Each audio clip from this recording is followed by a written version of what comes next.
নমস্কার বন্ধুরা, কেমন আছেন আপনারা সবাই? আমিও খুব ভালো আছি। ইটস ঈশানীর একটি মিনি ব্লগে জানাই আপনাদের সবাইকে স্বাগতম। আজকে আমাদের লোকনাথ বাবার উৎসব উপলক্ষে এক জায়গায় সপরিবারে নেমন্তন্ন ছিল। কিন্তু এই দেখুন, আজকে যাওয়ার আগেই এত বৃষ্টি, বাদল, ঝড় বৃষ্টি হচ্ছিল, আমরা ভাবছিলাম আজকে হয়তো যাওয়াই হবে না।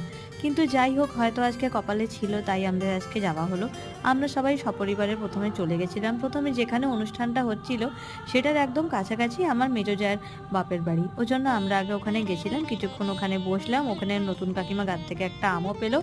তারপর সেখান থেকে আমরা চলে গেছিলাম যেখানে খাওয়া-দাওয়া হচ্ছিল। মেনুতে ছিল আটার লুচি, সঙ্গে ছিল ছোলার ডাল, কাশ্মীরি আলুর দম, বাসন্তী পোলাও, ছানার কোফতা, চাটনি, পাঁপড়, রসগোল্লা, পায়েস, অনেক কিছু।